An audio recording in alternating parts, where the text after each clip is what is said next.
Hello, our dear viewers, and welcome to this special edition for the special coverage. Today, President Abdel Fattah al-Sisi attended the Egyptian Forum for International Cooperation and Developmental Finance in the new administrative capital. During its opening session, Foreign Minister Sameh Shoukry addressed the event where he asserted the importance of unifying efforts to face the climate change repercussions, while Rania al-Mashat, Minister of International Cooperation, addressed the second edition of the Egypt ICF and reviewed the outcomes of the forum first edition. Meanwhile, UN Deputy Secretary General Amina Mohamed and US Climate Envoy John Kerry, as well as the head of the European Bank of Reconstruction, also gave speeches before Egypt International Cooperation Forum, tackling several international challenges, while presidential spokesman Bassem Roshdy said the forum focuses on a number of topics, including mobilizing resources and financing the fight of climate change, as well as the national efforts for facing the repercussions of this issue.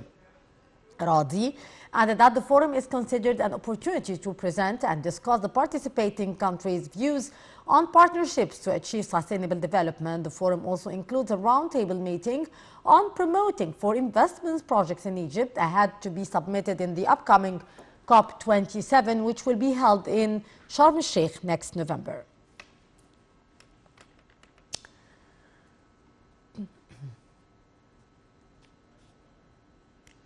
To shed more light on the issue, we are very much delighted to be joined over the phone by Dr. Mohamed Roshdy, Professor of Economics. Dr. Roshdy, good afternoon to you, sir. Hello, good afternoon for you and our audience. Thank you very much for being our guest, Dr. Roshdy. Dr. Roshdy, how do you see the importance of Egypt hosting this second edition of the forum which is taking place in the new administrative capital, the ICF?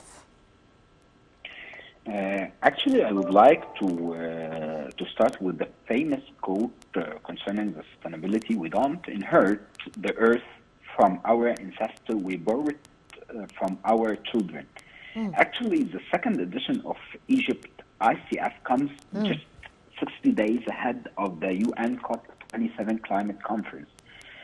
Egypt, as incoming president of the COP27, is determined to attain the required results in terms of supporting African countries' sustainability development agenda and facing the challenges, as you know, and our audience.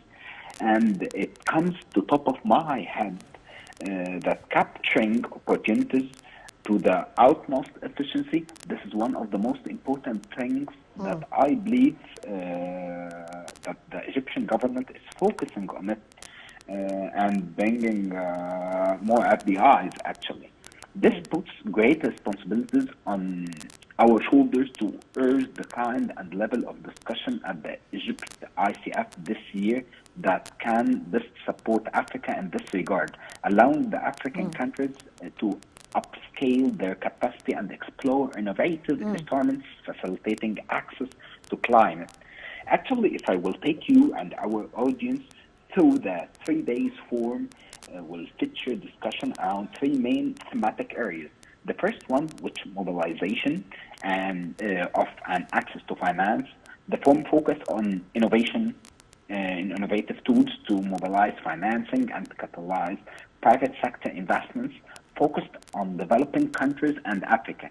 The second theme is financing climate action, mitigation and adaptation. Actually, the forum addressed the needs, resources, and mobilize to leverage the necessary public and private support to accelerate climate action.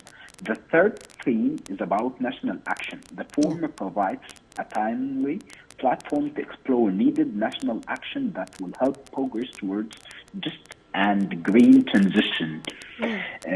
In my humble opinion, one of the most important things that moving from pledges to implementation, it's when this context that Egypt aspires to bring about a turning point in international climate efforts, especially those that benefits Africa in international efforts, which is what Egypt's ICF aims to provide by crystallizing key African messages on climate finance in relation to the additional grant resources needed, as well as innovative financing, as you know, and our audience, that can further mobilize private sector contributions.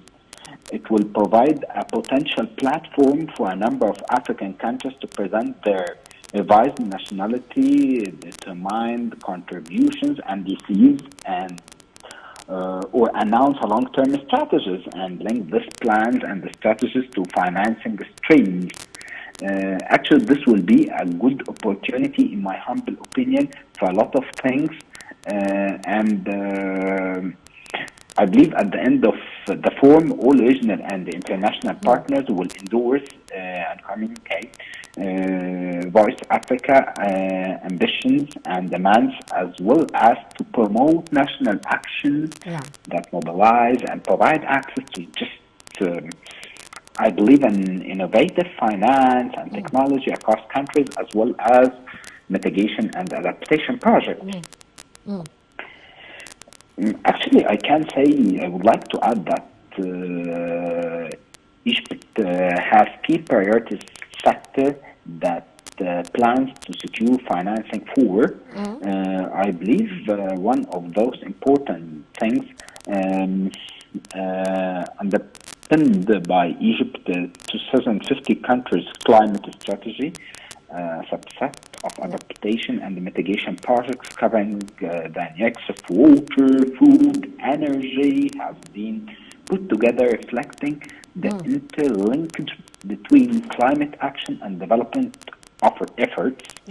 And as you know, and our audience, then there's a greater challenge nowadays in terms of water and food, and you can realize easily, and our audience, the increases in pricing of foods globally, and this is aligned with the global wave of inflation, actually.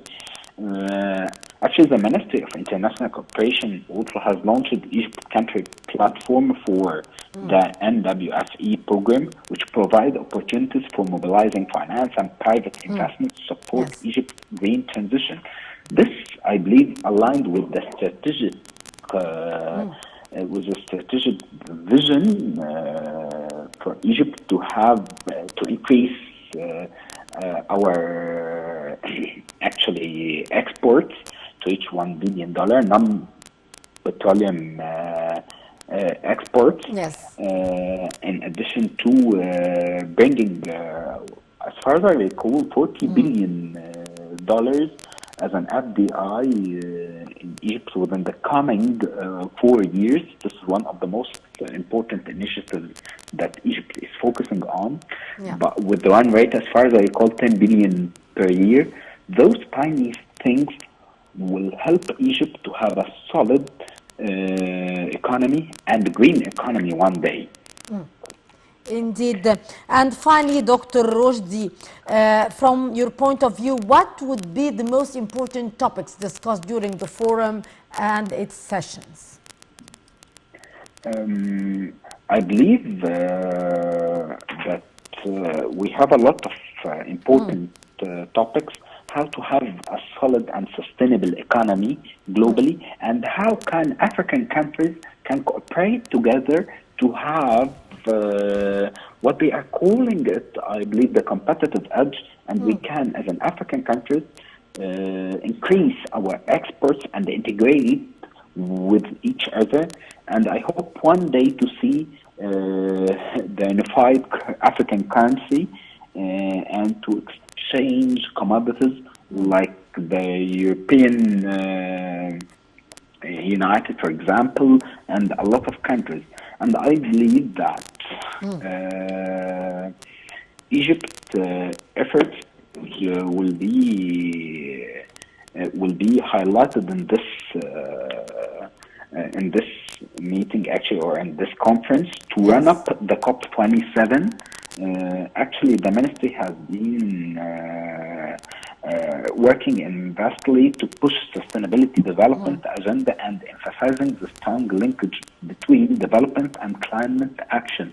This started with developing Egypt pioneering model for mapping official development assistance, ODA, and UN Sustainability Development Goals, SDGs, and we would like to highlight a lot of things that Egypt has great potential. And as you know, and our audience, that the expectations for the GDP growth nowadays for the current fiscal year to reach 6%.